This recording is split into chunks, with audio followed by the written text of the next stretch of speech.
My name is Trevor Merchant. I'm a director of photography and I make $80,000 a year. My relationship with money is a little bit complicated by the fact that I grew up with parents who had a hard time keeping a job here and there and weren't able to always afford what we needed to buy.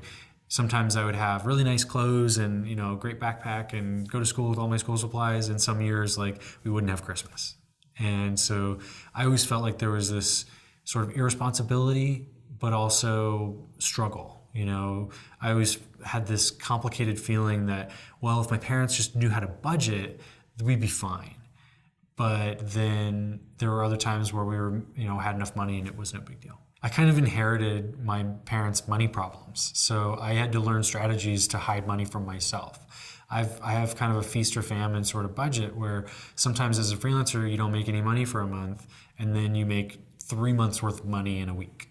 And so then, I've been waiting to get that thing, or I need a new phone, so I'll just get the nicest one now that I have some money. Or I want that new piece of camera equipment and I just got paid for this thing, so I can go buy that.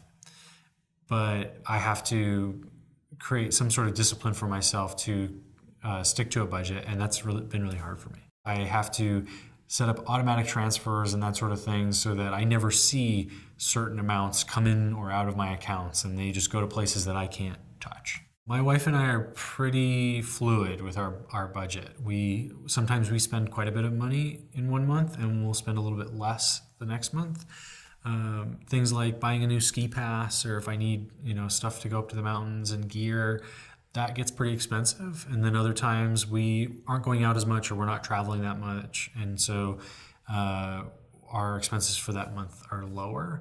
Our budget is definitely not rigid, and it could be, but neither of our personalities really fit into that. And we've been making enough money right now to where we can put away what we need to and we can invest in our retirement accounts.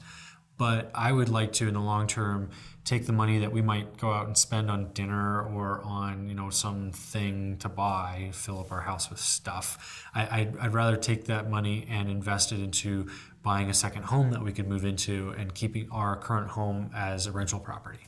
So my annual salary is $80,000 a year. My wife is also working in the film industry and she makes about $40,000 a year. So our combined monthly income pre-tax is about $10,000 a month.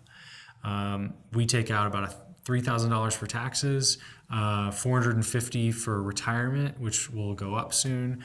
And then our health insurance is about $550 a month. Our take-home income is about $6,000 a month. And we are very fortunate that we're able to buy a house with help from our family a couple years ago. And so we have a mortgage on a 3-bedroom, 1-bathroom house in Denver for about $1,250 a month. Our gas and electric bill ranges quite a bit, but right now it's about $150 a month. Our internet and TV adds up to about $120. We are on a family plan, and our portion of that family plan is about $80 a month. And then one of our biggest expenses is my car payment and insurance. I decided to buy a nice car this year, and so we pay about $900 for my car payment, both of our insurance, gas, and any sort of car expenses monthly. Our student loan payments add up to about $515 a month. We're paying a little bit more than we need to, but we can afford it at the moment. And then our monthly groceries are about $500.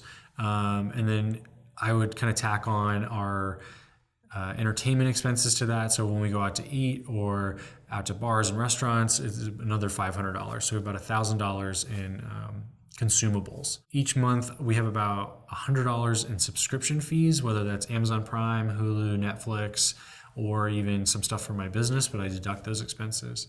Our gym membership is fairly expensive, but it's all personal training and it's about $200 a month. We have about $50 a month in prescriptions, and then I pay for laundry services for my work clothes, which is about $30 a month. And then we do quite a bit of house projects and then some travel and shopping, and that all kind of falls into one bucket of about $1,000 a month.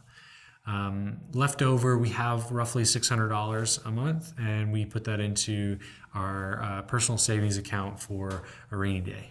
My financial goals are shared with my wife. So we are always having a conversation about what we're saving for and what we need to be paying off if we've taken a trip and put it on a credit card or something like that. We do plan on having kids in the near future, and so we should be setting aside money for that, and that's one of our goals for next year.